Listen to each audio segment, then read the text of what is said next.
The new story of wholeness is emerging.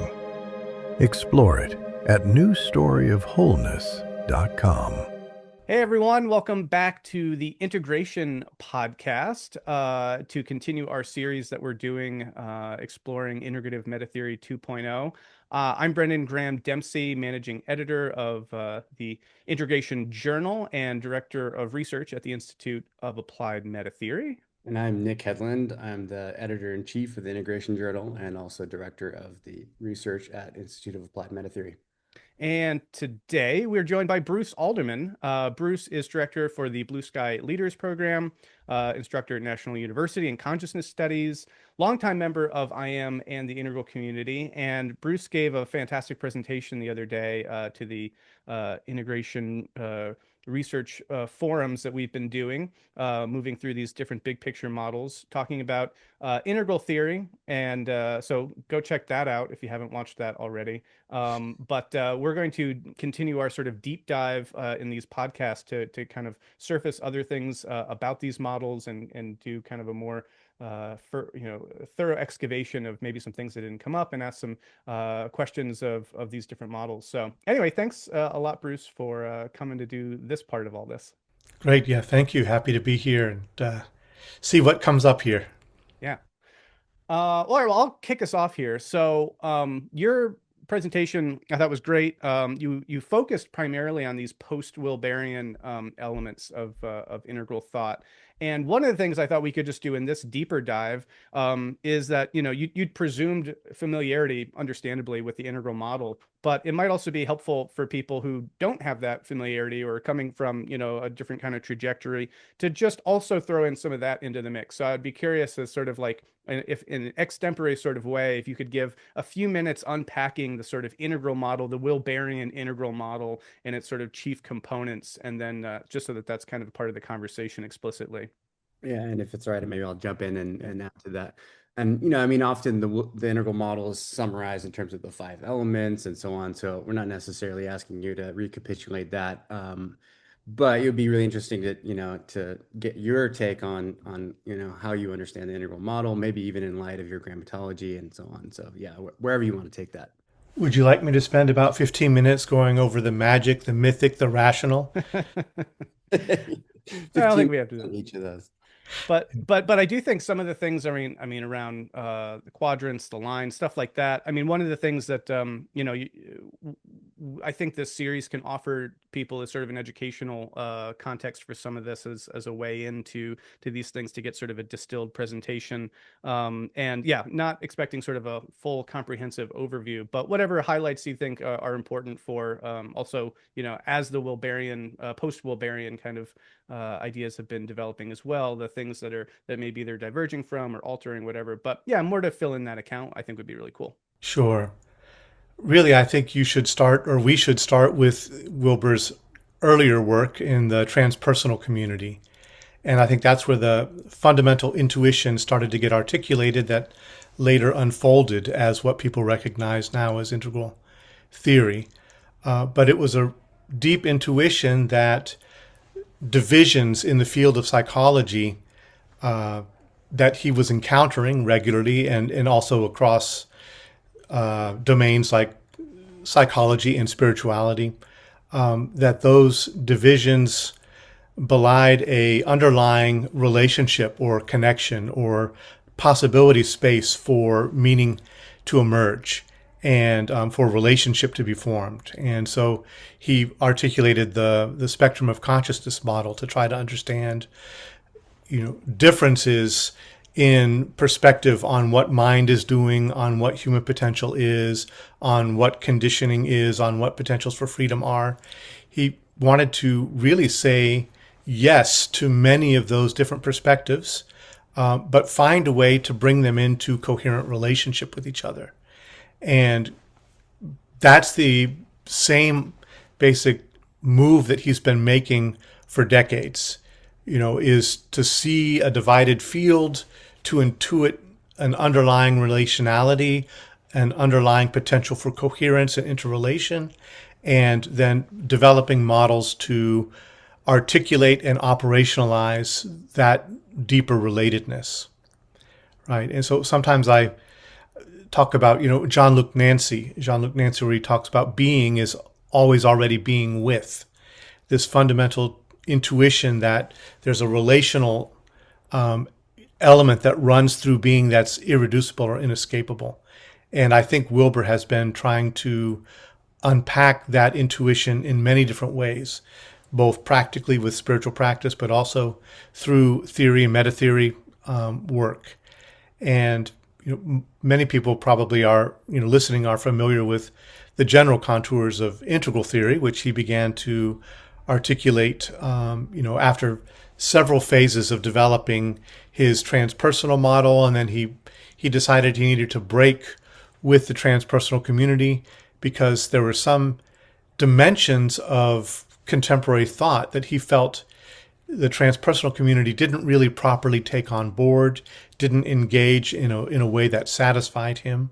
And also because I think there were people from multiple domains bringing criticism to him.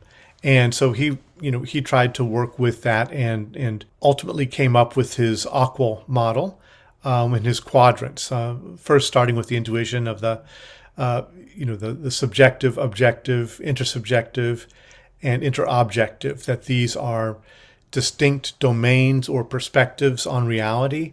And if you hold those together, you can find a great deal of human thought assembling in one or more of those spaces in terms of their emphases. And so that's, his book, Sex, Ecology, and Spirituality, tried to unpack that in different ways. And then he's been further developing that. And with his work in psychology and transpersonal psychology, he leaned into things like, psychological development and development of consciousness, which became, the levels component of AQAL, and also, Gardner and the multiple modes of intelligence. So looking at the lines that we don't only have, a static or, kind of a singular rising level in our development, but that it's jagged, as we say now in AI, that people have, jagged unfolding of developmental capacities. And so those are the lines. And of course, with his work in transpersonal and psychology, he centered a lot of his work around states initially, trying to understand how gross waking consciousness awareness, subtle dreaming visionary awareness, and then deeper intuitions of formless, causal awareness, formlessness, open space, and then non-dual unification of those.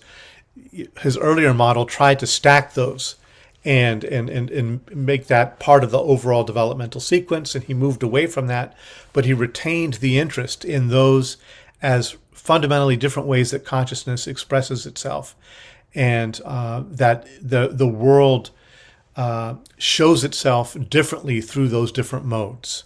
We intuit different aspects of reality. And back in the transpersonal days, there used to be some more common talk that we have gross level science, but we need to further develop subtle science and other forms of science, which are rigorous modes of thinking in the worlds disclosed by those other modes of consciousness, and what's possible through that. So that's another driving Wilberian thought. And then the types, of course, recognizing that there's variation in forms and modes of expression, of style, that kind of cross-cuts some of these different elements. You can be developed in a particular way in a particular line, but the way it expresses itself will vary according to other contingent factors.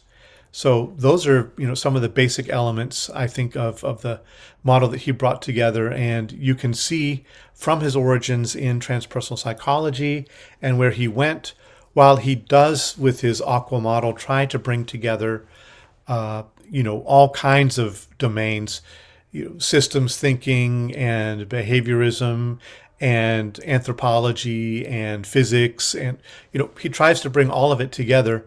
But when you look at all of the elements of AQAL, he's still leading primarily with the human subject as meaning maker and as an entity that experiences the world in a particular way through particular capacities and factors of human consciousness. And so there's emphasis on the lines and the states and the types and things like that.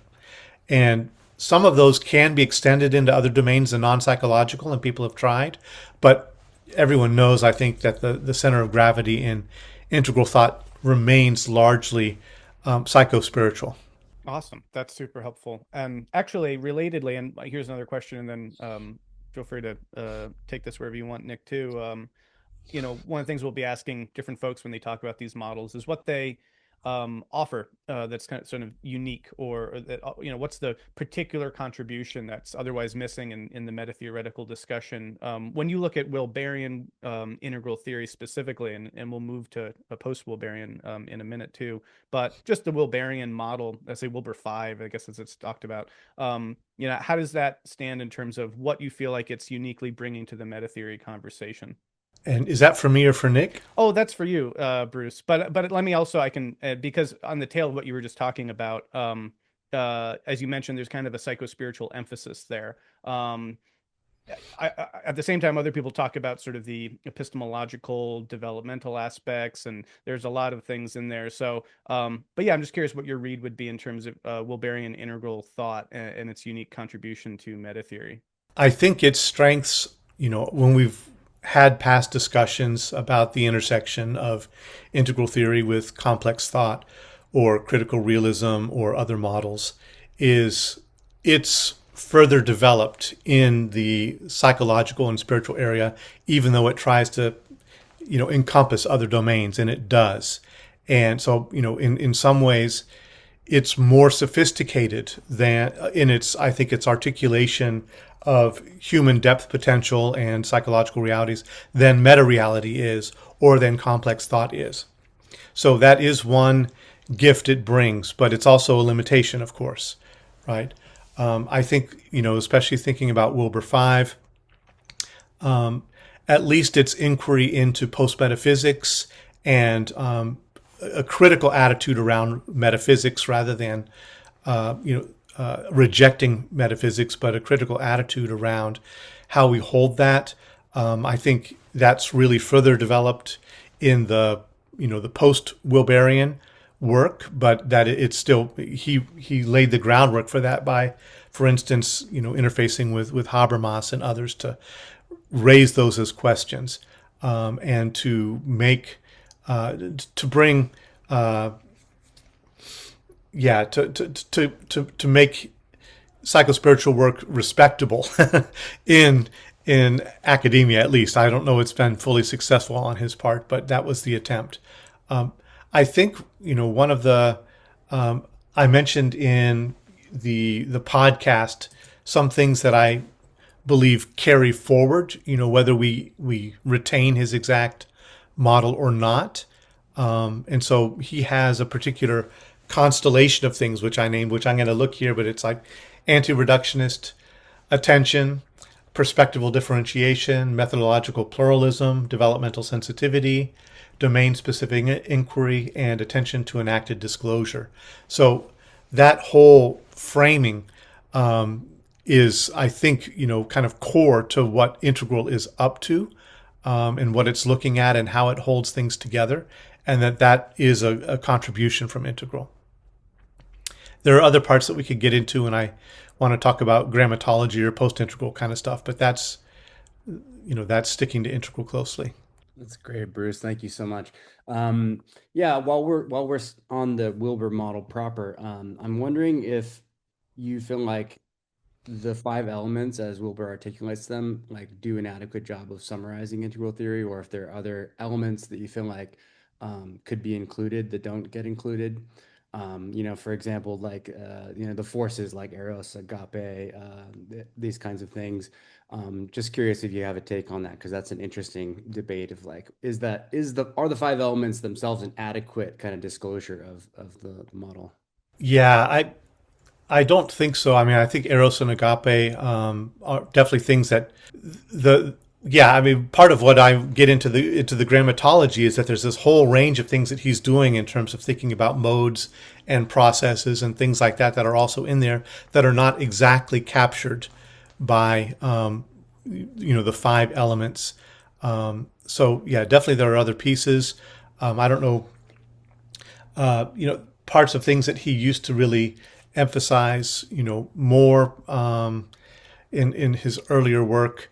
Yeah, I think you could still subsume them generally under there, but there's so much granularity that's lost when you just look at those five elements. So you've got to kind of go deep into any one of those to see really the richness that's there, rather than just kind of the blanket label, because that is 10,000-foot view label where a lot of detail is lost. So yeah, I think a lot of this is kind of leading to then this other question, which opens up all of your work and other forms of post-Wilberian thought, which is, what's your sense of what's still missing, what might be weak, and what's at the edge of that. So yeah, feel free to unpack that relative to, I guess, maybe just as a jumping off point in the Wilberian model, kind of what's missing there, what's weak, and then how that leads into these post-Wilberian approaches, maybe. And I see it in the Integrative Metatheory 2.0 architecture, and what's being attempted with that, which is, while Wilber has wanted to in various ways interface with science, he's done so less successfully than some of the other metatheories, I think. Right? There's persistent complaints that registers are mixed, and what could be properly legitimate terms in one domain end up being transported in ways that look like scientific claims that become problematic, right? So with the beta or the gamma, right, that work going on, I think Frank Visser is an example of long running complaint about integral not properly digesting certain aspects of evolutionary thought or of biology or things like that. Benita Roy, spoke to that with the Evo-Devo discussions and looking at, the ways that integral holds evolutionary thought. And really there's some aspects of that I think a deepened post-metaphysical approach within integral would actually enable it to do it better, but it hasn't fully coalesced, right? So I think that is definitely a weak spot, is, in terms of psychology, in terms of cultural studies, in terms of some of the more humanities leaning area, integral is stronger. It's, done less well fully integrating a scientific view, and empirical scientific view. So I think that's definitely a weakness. Yeah, I think we can get into it, but I hear in multiple places people talking about what else could you add to integral, and you can look at Mark Edwards' work, where he's been interfacing with integral for a long time and pointing out that possibly Wilber hasn't included enough of the pronouns, right? And that there's a richer field that could be looked at, and that there's some conflations happening that lead to confusion, or that the way that things are laid out on, the quadrant map with the singular and the plural in the same space, it ends up enacting a view from nowhere perspective that integral is ostensibly against in its post-metaphysical framing, but the AQAL model actually adopts a view from nowhere perspective that's trying to encompass everything. And Edwards is saying we need to have individual level and collective level quadrant maps, and then some of the other elements that are in there, like aristogopi and agency and communion, right? So there could be an agency-focused map and a communion-focused map, or there's an individual map and a collective map, but the agency and communion are the differentiations on them rather than the singular and the plural, right? So anyway, that is, just some indication of areas. And other people have been mentioning in multiple places. I'm one of them, but I'm not the only one who said that, which is that modes, that there needs to be more attention to modes of becoming, that Wilber's elements don't actually touch on, and that there's a great deal in that territory that could be unpacked if you did bring that in. That's great. Yeah, you do a really great job, Bruce, of kind of articulating the integral field, the integral diaspora, the post-Wilberian field. So a lot of these kind of places that you're talking about, these critiques of integral theory, places where it could be more developed, weaknesses in it have been at least attempted to be redressed by a lot of the post-Wilberian thinkers. And, I think that's a really important point. I think a lot of people, when they're thinking about integral theory, sort of tend to conflate integral theory with a sort of Wilberian orthodoxy.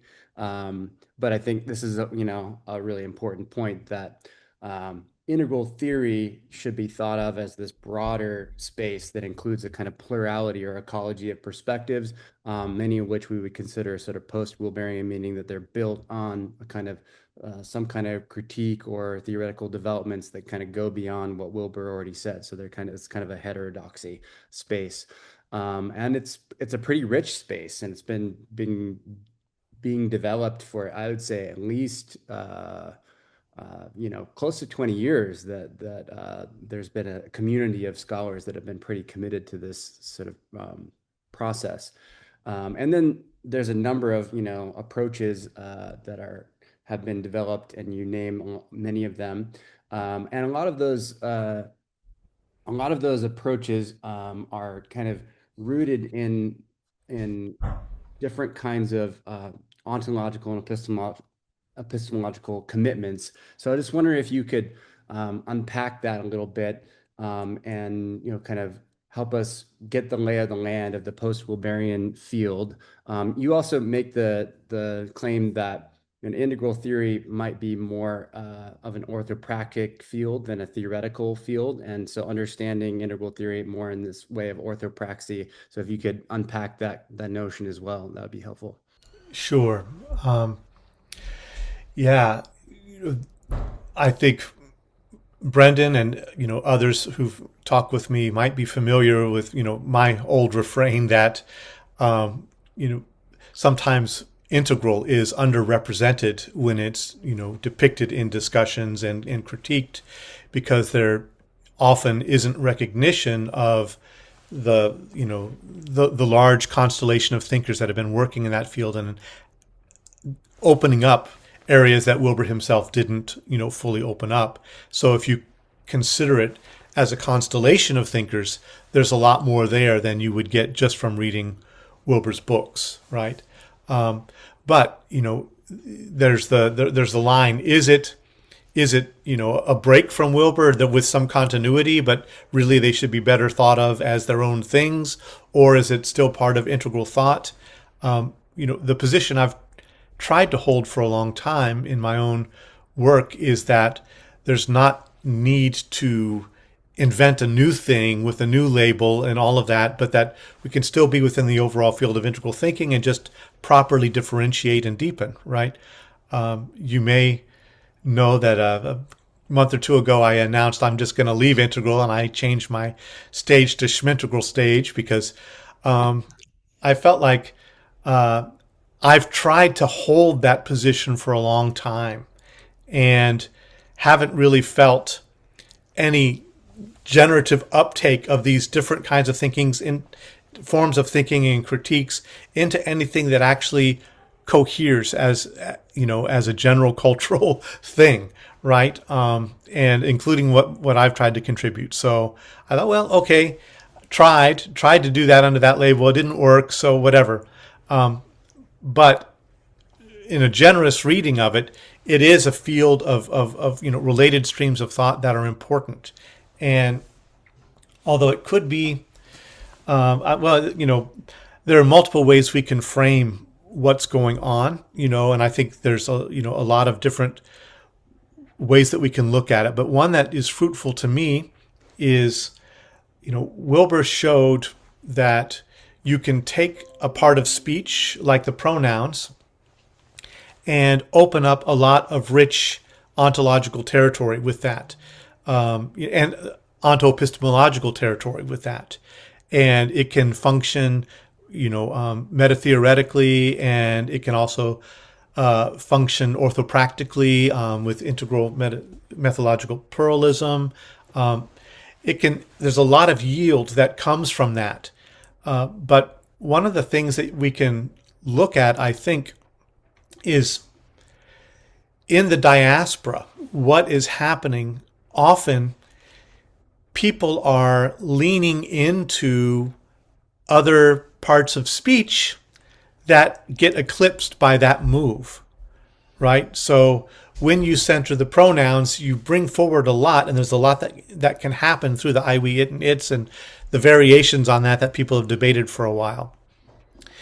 Benita Roy was a very early person that said, well, you end up with an implicit structural bias, and process doesn't have an easy place to live in the map that integral builds. It tends to be static and structural. And, even though Wilber theoretically talks about process, and that structure and process are actually the same thing, in the representation, you feel that static quality. And so there's the attempt to make more dynamic, interrelating, circulating kind of models, right? And so she leaned into the process, and she took inspiration from different people. But then you can also, look at, I think, even, the other, for instance, the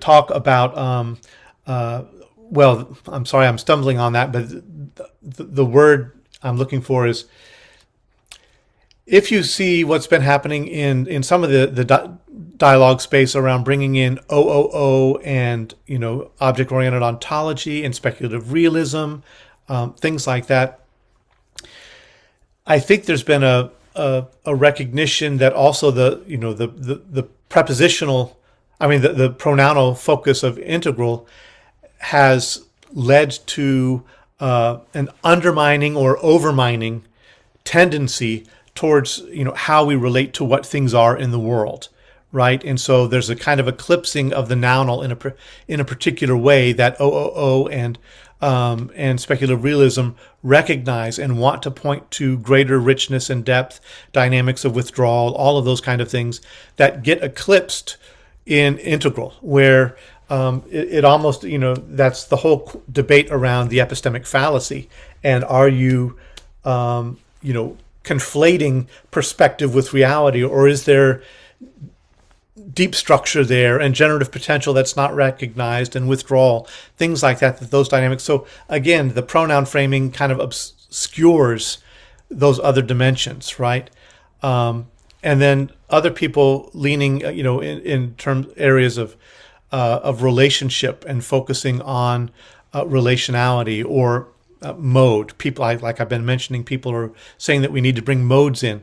So these are things that, again, have been eclipsed by the particular model. And so you can look over kind of retrodictively, you can look over the whole field of the diaspora and see that there are attempts to correct for certain kind of occlusions or submersions of other aspects of the, ontological, epistemological field. And that, if you look at it that way, they're all surfacing important elements that would be part of a larger grammar of being, and saying, hey, you forgot this part, that, what happens when you lean into this, right? And so that's part of what my project has been about also, is to kind of like give name to that and to really work with those differentiations and those possible additions. Yeah, I was going to say, this is a great tip then to really dive into your grammatological work. And so would love to hear you unpack that more. You talked a little bit about that in your presentation, but wherever you'd like to do a deeper dive into that and be more explicit.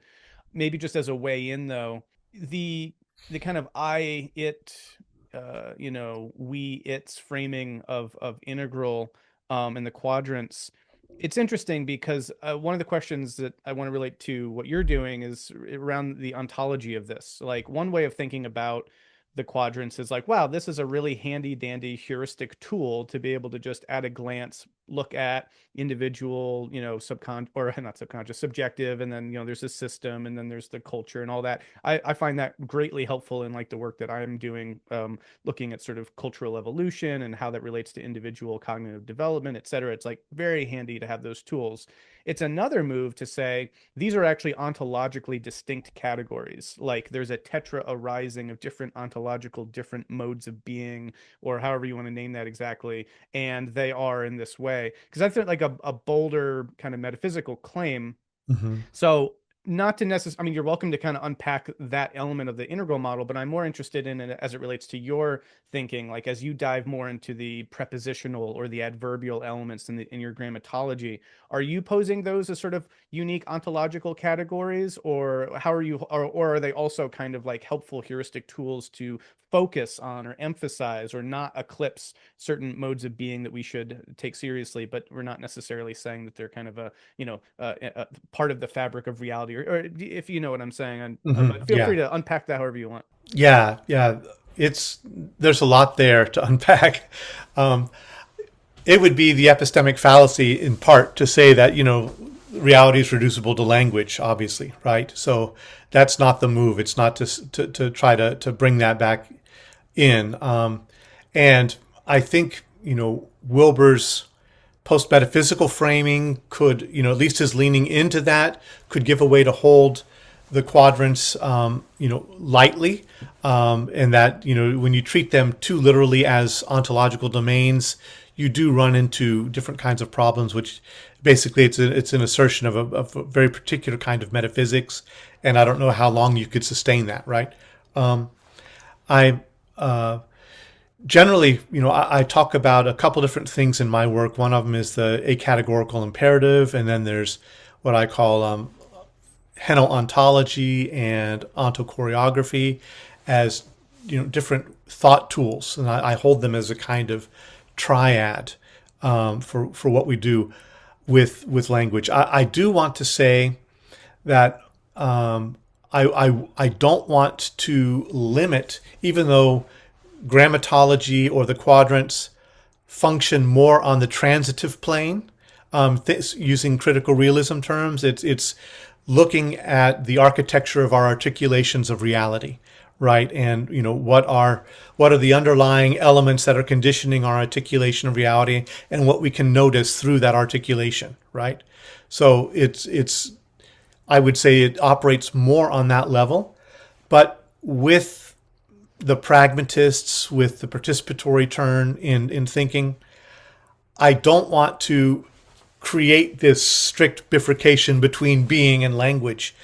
Language is itself an expression of the real. Language is an uprising of being as much as anything else. And so I think the invitation that I try to hold for myself is that while you can't take a literal mapping of being to language to being, any part of speech kind of turned on its side can become a doorway to felt encounter with some dimension of reality that exceeds that articulation.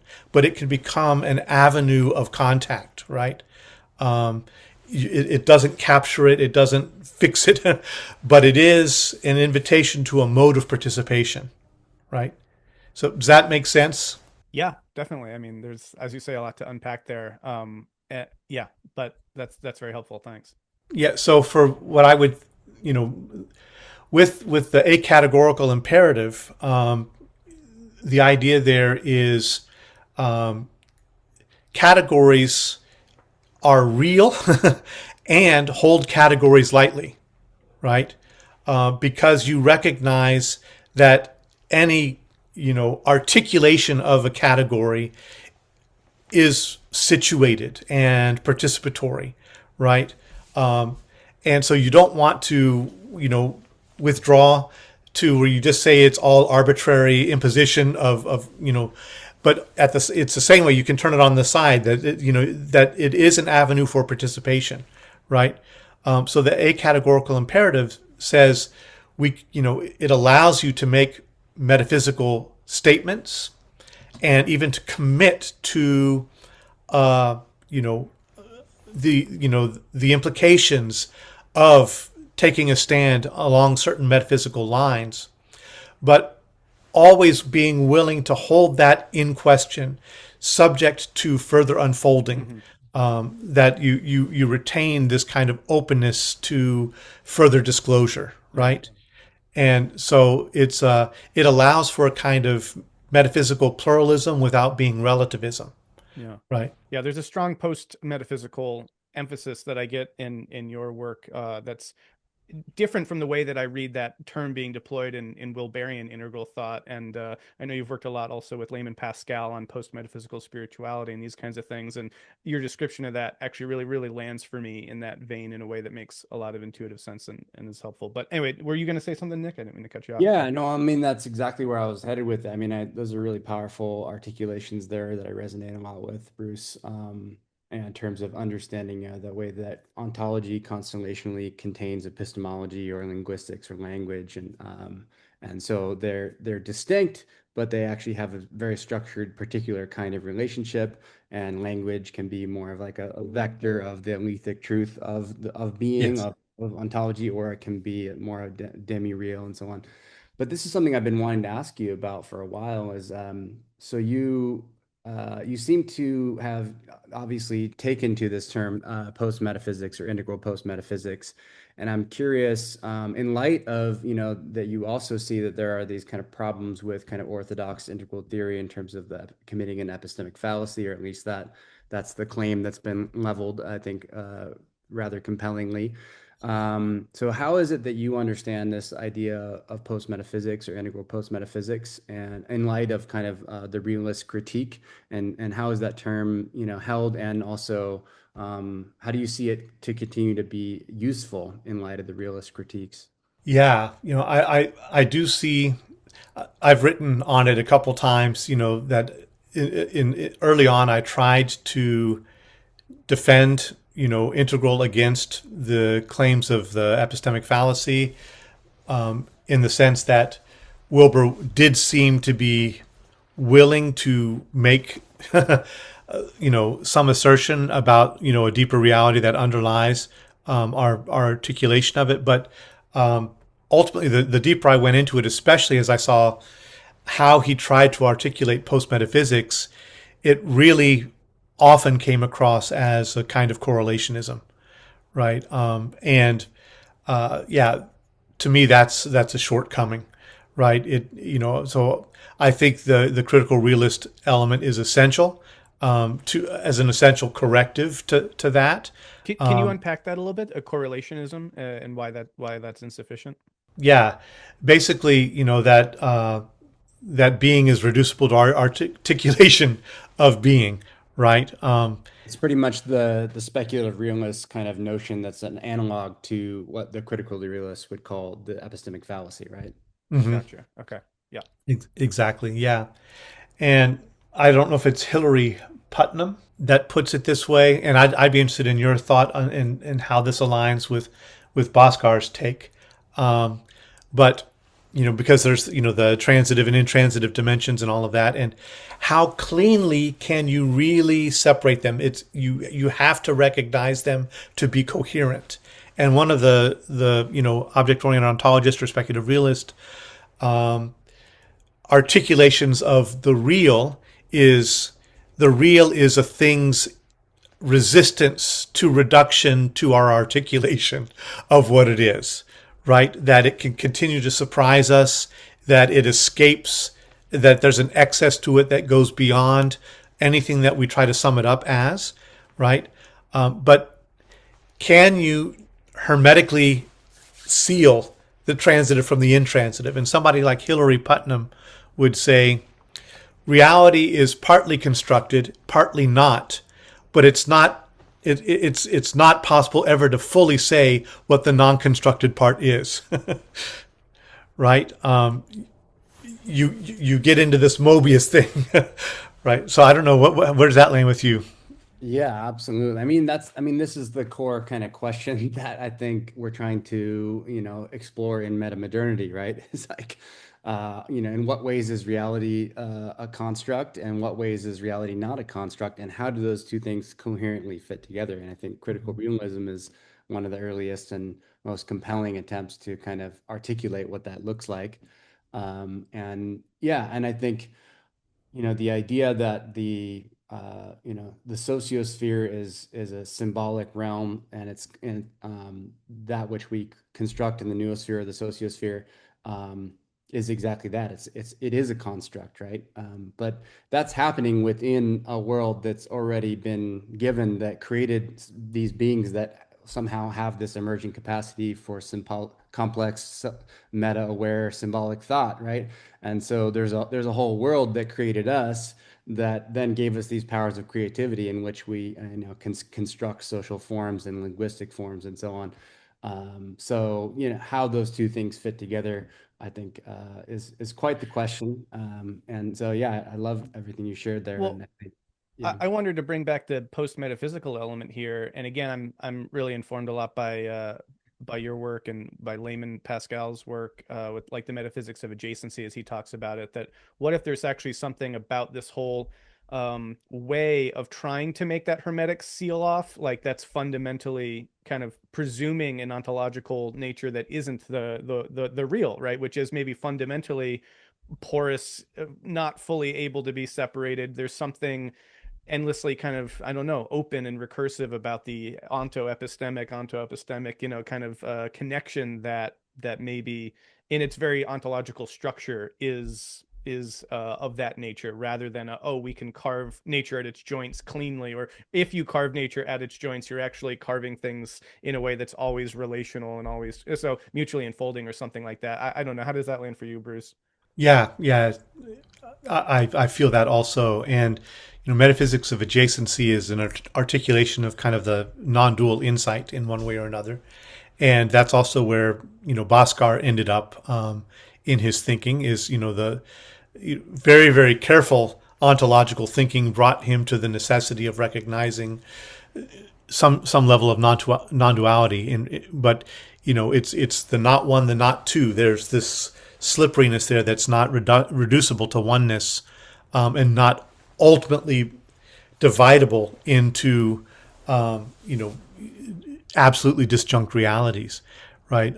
One of the ways that I've approached that is the word that I use is Heno-ontology, in relationship to that triad I'm talking about: a-categorical imperative, Heno-ontology, and onto-choreography.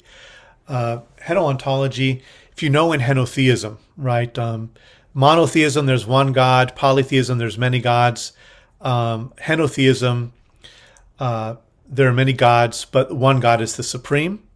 But within henotheistic societies, it's generally recognized that the one God enfolds within themselves the other gods, and it's possible within a henotheistic society for there to be multiple one gods that enfold the other gods, right? So there's this deep holographic kind of relationship, a deep co-participation with each other, what Bhaskar calls co-presence, right? Where the all is in each and each is in all, right? And so that could be a flat version where you could go, there'd be two failure modes that you can go in with a Heno-ontology, which is either it's basically a polite pluralism. There's multiple ones, pick whatever one you want, that's it. Or ultimately there's only one. And that you can choose whichever one you want, but ultimately there's only one, right? And what I mean by Heno-ontology, and what I think you can find in henotheism, is it's you can't fully land in one place or the other. And one way that I think about that is that while we all enfold the alethic potential of reality, we don't unfold it equally. We don't express it in equal measure. And so while each node is in some sense a holographic reflection and expression and deep continuity with the whole of being, no particular node expresses the whole of being in the same way to the same degree with the same clarity. And so, to bring things into, proximity to each other, allows for this co-illumination of what is, both mutually enfolded, but also what is incompletely unfolded in the other, right? And so that's part of what I see, an integrative metatheoretical project to be, is not to say integral is the master paradigm or critical realism is the master paradigm or whatever one it is. Obviously, we're not aiming in that direction, but we also can say each one is an ultimate in itself, very playfully, right? Each one has this capacity to be, give a holistic. There's something in henotheism, right? And I think in Heno-ontology that when you follow that pathway, there's something convincing about it. It's not a polite choice. You can feel a real contact that actually seems to yield contact with something deeper, something that exceeds you, something that is, that confronts you existentially, and that feels encompassing, right? And so that commitment's allowed. That commitment is part of it, right? But a-categorical imperative, you also can recognize, I'm living from within this conviction, and what happens when I encounter somebody living within the other, conviction. That's what, Panikar, I'm going to have a podcast later today talking about Panikar. That's what Panikar talks about as the imperative method, not the comparative method, but the imperative method, right? And in the imperative method, you have two different topologies, right? That topological meaning spaces that come into contact with each other. And you can't just port meaning from one topology to the other without distortion, without change, without fundamental transformation, right? And so comparative method doesn't work because there's no view from nowhere that you can say, I can just put this in. You can't do that. Imperative method says that you have to take the leap of faith to disembed from your commitment to some of your fundamental ontological commitments to experience what is reality. How does it disclose itself from within that other topology? And allowing yourself to be fundamentally transformed, at least risk fundamental transformation by that encounter, right? And so there's this dialogical encounter that happens across topological boundaries, right? And so, that's part of what ontochoreography is about in that triad, is that, diatopical hermeneutics and imperative method. This super, super rich stuff. I have a question related to all this stuff because it's really rich. But Nick, I saw you come off mute there. Did you want to? Well, I just want maybe a quick comment and then you can dive into that. But yeah, I mean, I think this is such a powerful articulation, the way you put all this together, Bruce. And I think one of the things that I see in the space that is sometimes a problem is, I think people are working with this intuition that yes, ontology and epistemology, they can't be like radically dissociated from each other. That just contradicts this fundamental intuition of the unity of reality, right? And that the human actually has, some kind of integral place in the cosmos. But yet I think sometimes people will make a move that there's a sort of flattening, like, that's one mode of unification, as you articulate, is a kind of flattening, or I'd call it an implosion. An implosion of the distinction. And that's, one of the things that I argued in my visionary realist work is that, while Wilber's trying to kind of unify ontology and epistemology, I think the way he does so in Wilber 5 tends to implode the distinction between ontology and epistemology, which is another way of saying flatten. And I don't think that's the way to do that. I think that basically, in a sense, pulls us back down into the grips of modernity / postmodernity and the epistemic fallacy that's kind of mired in. So yeah, I mean, this whole idea of like there are different kinds of unity, right? And I think the idea of like an asymmetrical unity, that two things can actually be unified, but in a particular way that's structured and has asymmetries. That ontology actually, being is actually the bigger container that envelops or constellationally contains epistemology. So epistemology is a subset of being. But we have to honor that there's a level of ontology that does not include epistemology that has a kind of causal kind of potency to it that we don't find on the transitive epistemological level. So all that's to say, I really resonate with how you're approaching that. It sounds like so you've kind of made the move of kind of trying to reconstruct the idea of post metaphysics in light of some of the realist distinctions, whereas I have made the move of kind of throwing out that signifier and label. But I appreciate the move you're making there, and I think that's probably in some ways a more integral move. Yeah, I mean, we've definitely debated, and of course, yeah, I also, when I dropped the integral from my integral post metaphysical spirituality side last month, and I'm kind of playful about it. I'll probably put it back, but I also put a slash between post and metaphysical because that's the slash for me is a both and signifier. That it's there's a post metaphysical move, but it's not a leaving behind of metaphysics as a proper field of engagement. It's a different way of holding that in a sense. And to me, part of that is the refusal of the resistance of ontology to epistemology, right? Which would be the epistemic fallacy. Yeah, exactly. And I mean, I think that's such an important thing, and that's part of my resistance to the term post metaphysics.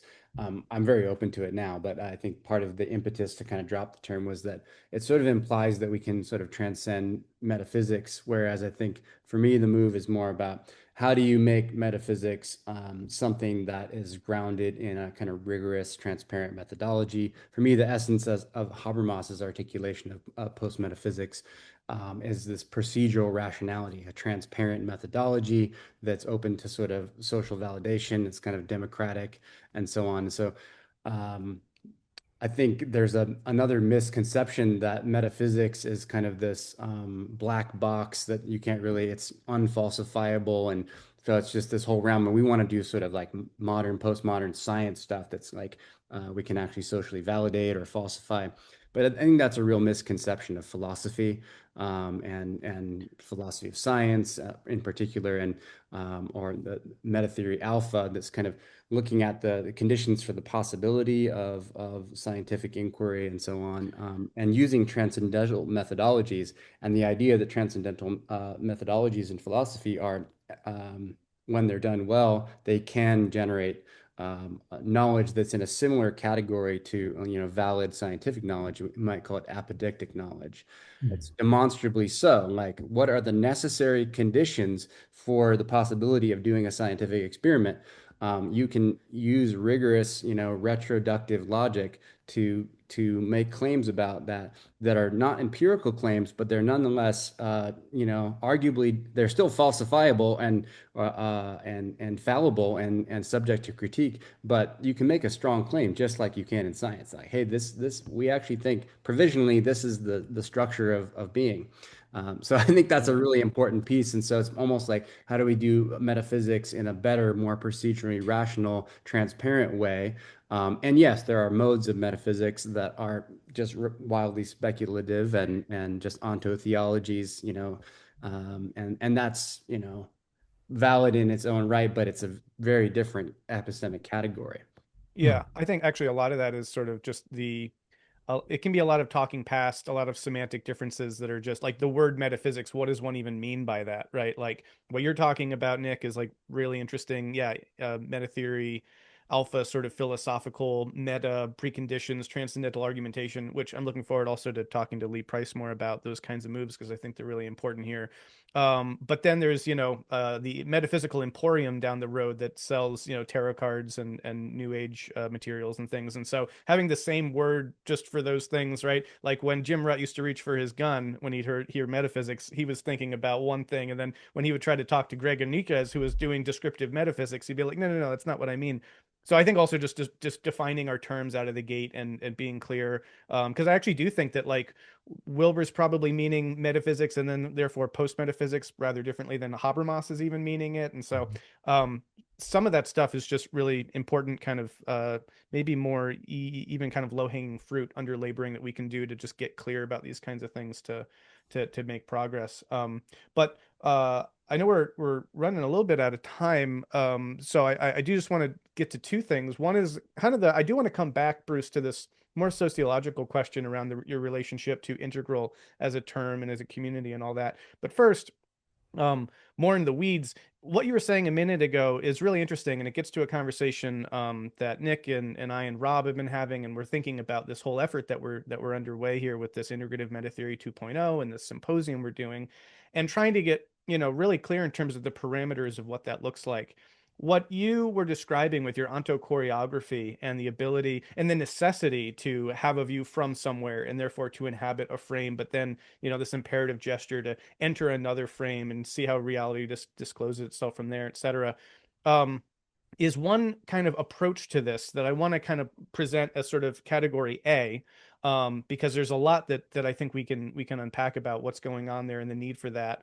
And then there's this other category B that for me is something slightly different, but I also see these as being in relationship, and I want to get your thoughts. And I'm sorry if this all sounds very technical, but I think it's really important to unpack kind of what we're trying to do.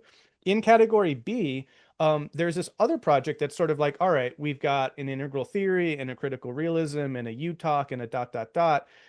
In a what Nick would call a non-preservative synthesis sort of way. How do we just get, in a sense, the model that is most comprehensive, that we feel like what's missing from other models is brought in, so we can bring in some critical realism ontology, we can bring in some integral theory epistemology, ... And then we can just build out a very comprehensive integrative map in a way that is complementary, that's more than if the sum of the parts, in a sense.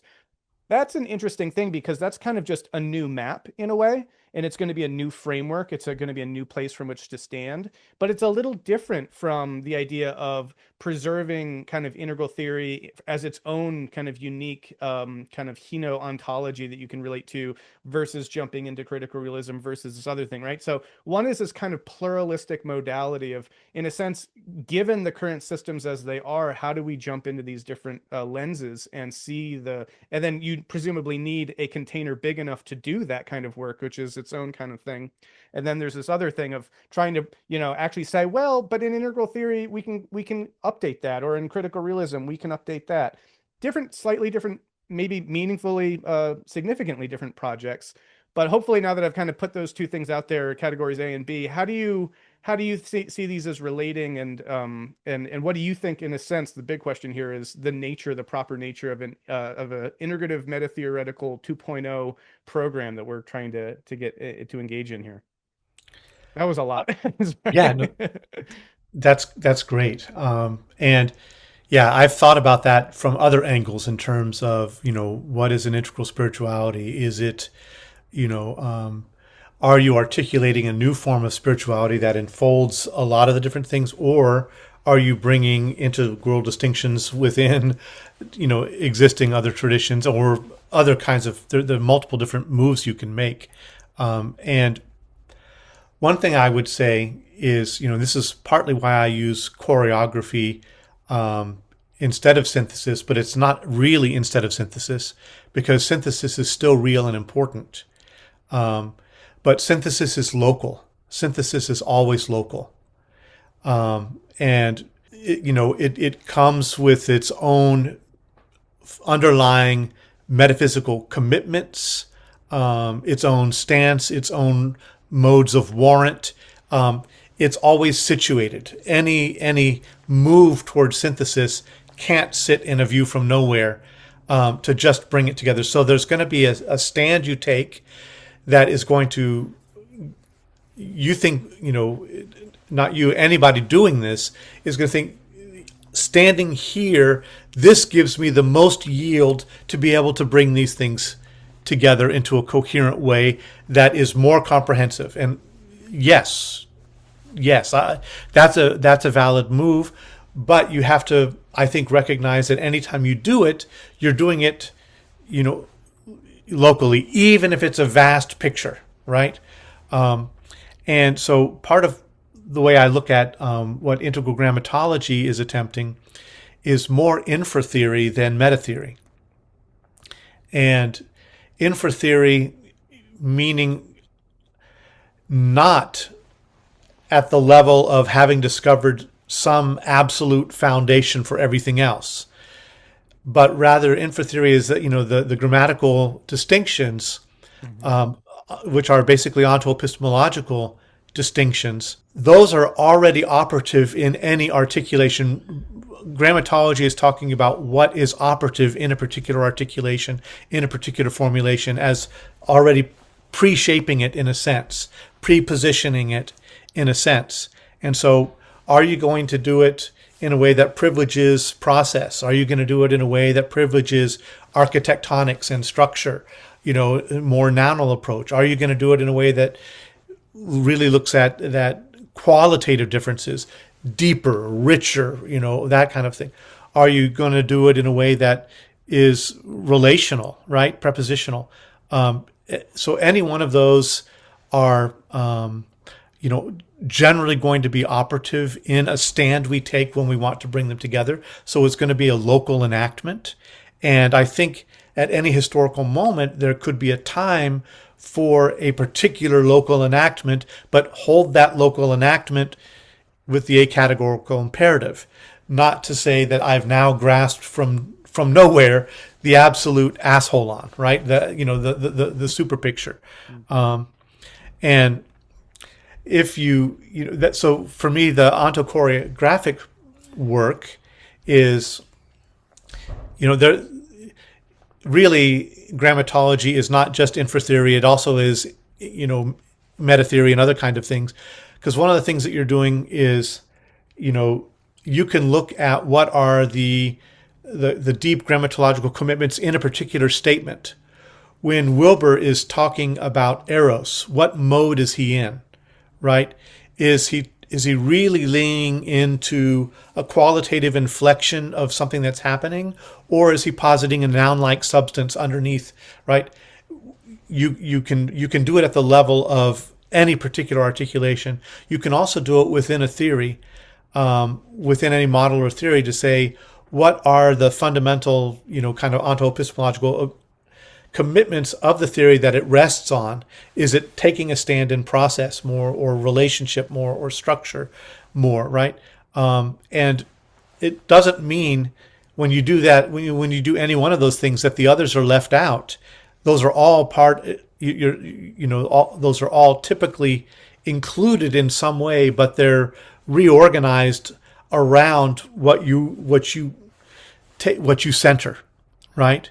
And so there's like the theoretical, and the grammatology is both infra in the sense of looking at what is like already implicit in the articulation, prepositioning how it unfolds, but it's also meta because you're going up to take the upper view to look at reflexively what has been called forth and centered, right? And then when you're bringing systems into relationship, part of the ontochoreographic kind of move that you can make is, okay, one, where does each one of these meta theories take its stand? And that will tell you both what typically will be highlighted in it and what will tend to be lacunae within it because of the stand that it made. And so when you have that sense, then you can hold them in better relationship with each other, because you can understand where the natural blind spots are going to be. But imperatively, imperative method, you can say what happens if I have this model, but I take that model's commitment and put it at the center of mine. What gets reorganized, right? And you see this happening in the integral world all the time. Is in the quadrants. Is it the I, we, it, and its? Is it the big three, right? If you put adjectives at the center, you're going to get the big three, right? If you put prepositions at the center, you're going to open it up into actually lots of different relationships. Adverbs at the center, modes. So doing that kind of circulation allows you to get new insight into latent structures within your own model, right? So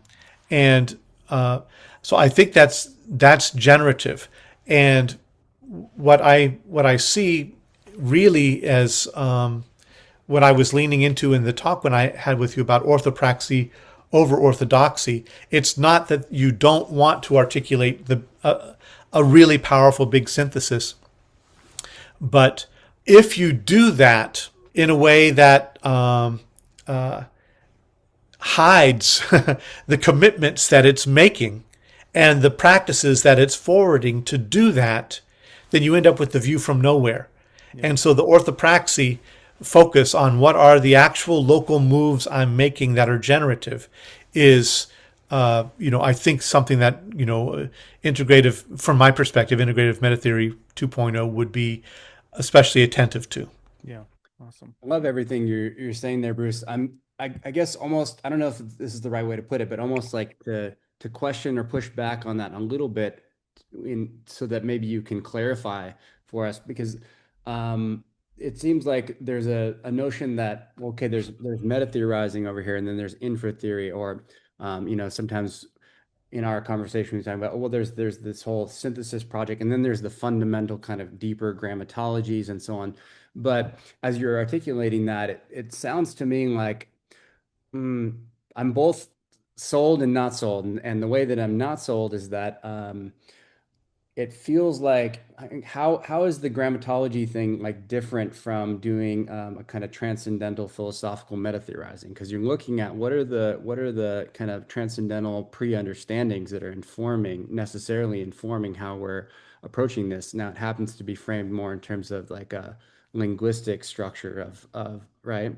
Mm-hmm. So I'm just curious, like, how you would argue for like a fundamental categorical distinction from meta-theorizing in that way. I would say, again, I can't fundamentally distinguish them, but for me, looking at what are the conditions of possibility for,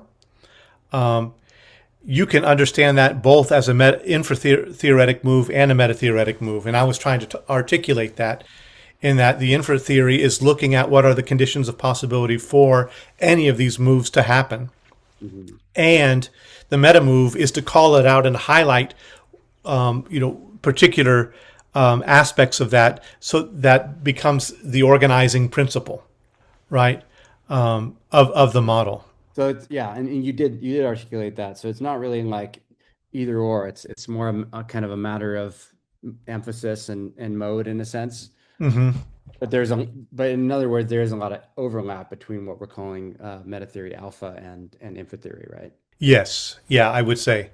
Yeah. It really depends on how sophisticated the philosophical meta theory is.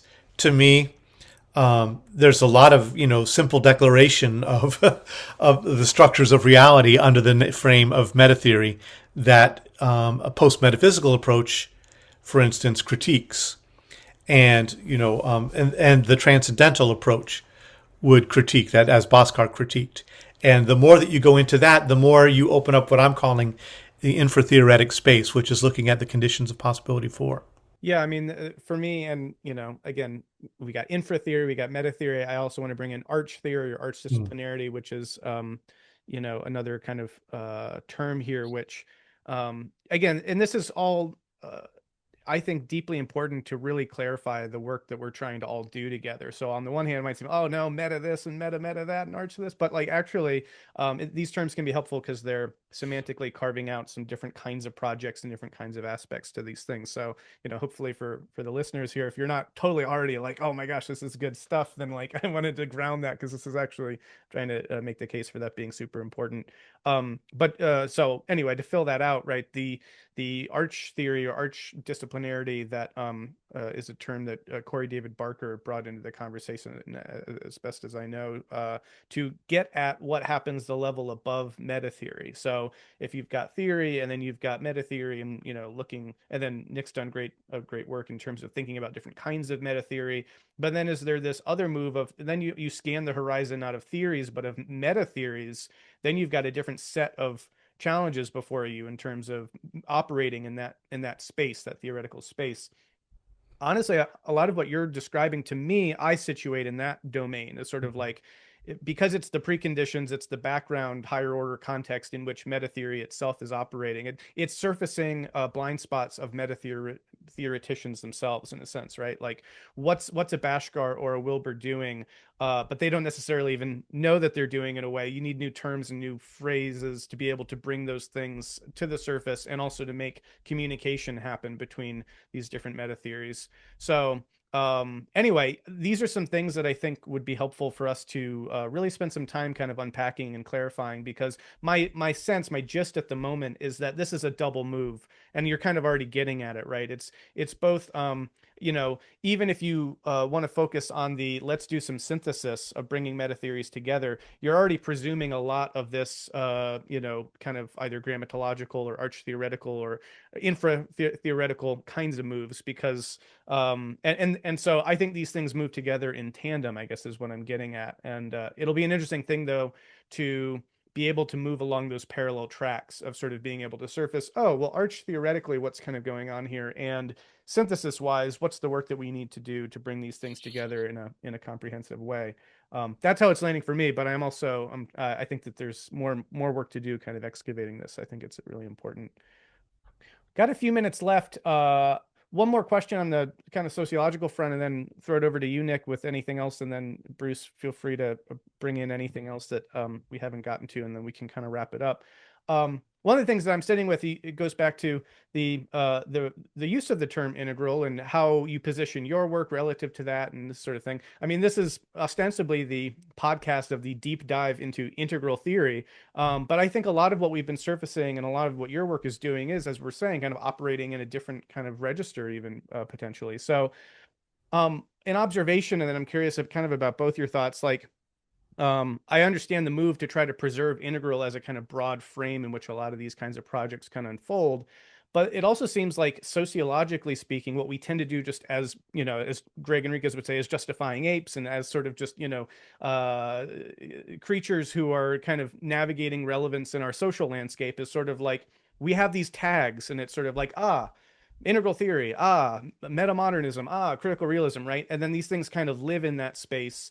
And then, in a sense, to get engagement, we need a sort of flag. I've seen this in my own work, because a lot of the stuff I'm doing, I'm like, well, a lot of this isn't just metamodernism anymore, but I'm known for engaging in metamodern conversations. And so it's like an interesting thing to need to differentiate from whatever other container you thought might be sufficient, just to kind of have something that can land on its own terms. And I think it's an interesting question before us as a movement, as sort of everything that we're doing in this context, to think about what does it mean to differentiate, to distinguish from some of these other containers, just for the purpose of then having kind of your own kind of token on the board, as it were. Because to do certain kinds of synthesis work, we also have to be able to distinguish and differentiate, well, what are the meta theories in play here, and how are we drawing those distinctions? And is everything that you've been talking about integral theory, or is it, Bruce Alderman's, post-metaphysical grammatology, and right, this whole sort of thing. So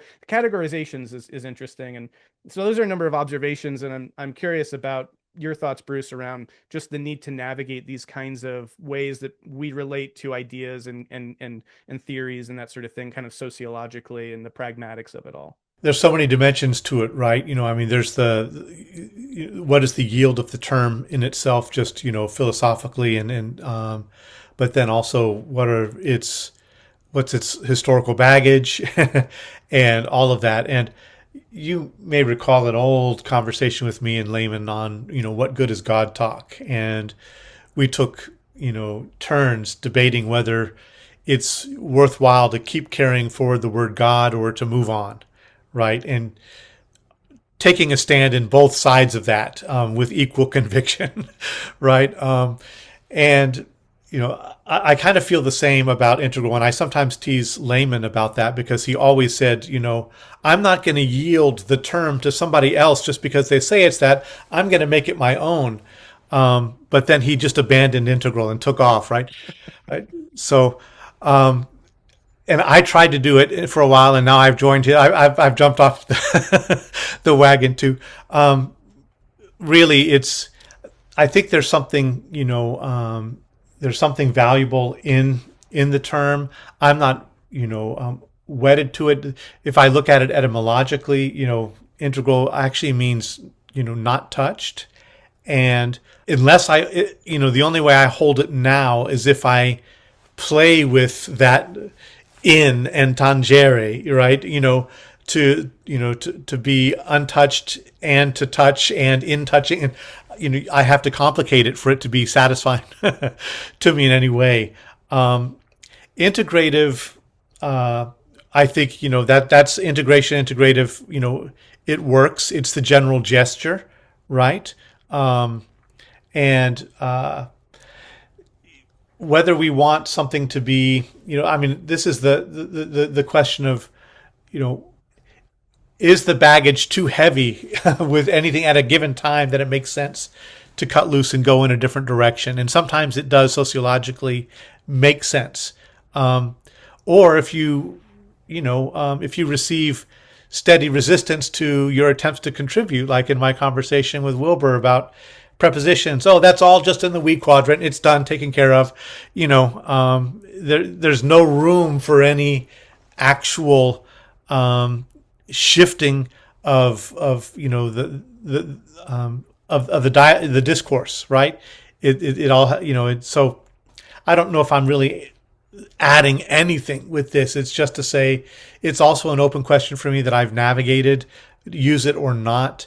I think there's a rich heritage to it beyond the Wilberian that to me is still valuable, and that I still can draw inspiration from. And so I'm still generally hanging in the neighborhood. Yeah, that's great. I think it's, the last point you made, I think is worth underscoring, and that there's been this kind of what some people would call genericization or even genericide with regard to the term integral, where, there's a kind of a proprietary branding thing of like Wilber equals, equals integral equals AQAL. And that much like the dynamic with, vacuum and Hoover and, Kleenex and tissue, like the particular thing has kind of eclipsed, in some ways killed the general term. Yeah. And some people aren't very happy with that. And I think that term, that dynamic sociologically has a lot of problems with it. But I think it's really important just to remember the integral lineage. You could maybe say lowercase I integral lineage or integral studies. That's sometimes I think of it as integral studies as being this larger field.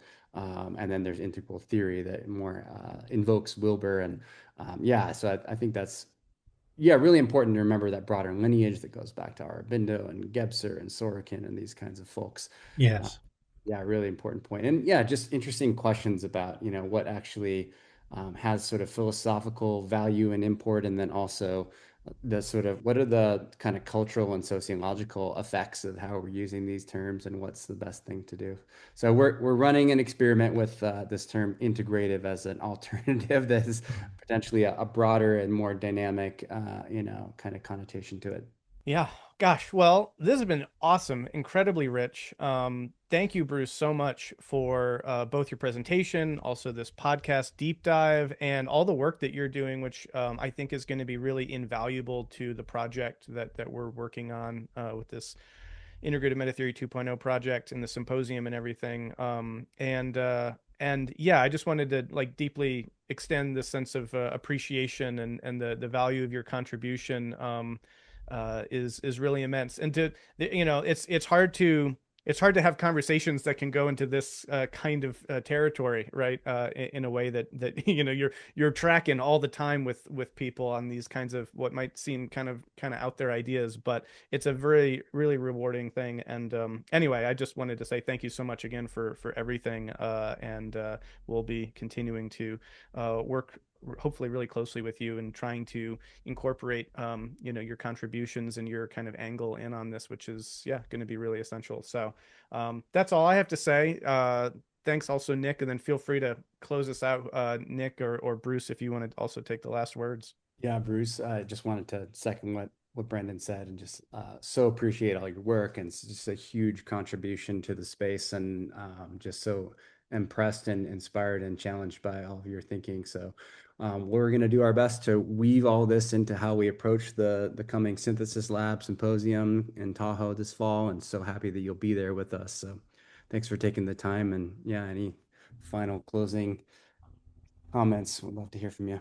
I just really appreciate the opportunity and the quality of your questions. And it's true. It's like this is territory that I love to spend time in, but socially it's very hard to have any place where you can exercise it, right? So yeah, I really appreciate all that you're doing in your work on the Integration Journal and this whole series, and look forward to our symposium. That'll be nice. I hear there's some kind of a new subterranean or maybe submarine monster that's been located around Lake Tahoe. So we got to keep our eyes out while we're up there. Yeah. Watch out for Tahoe Tessie. Yeah. Good to know. All right. Amazing. Thanks, everyone. Really appreciate it. And yeah, till next time. All right. Take care.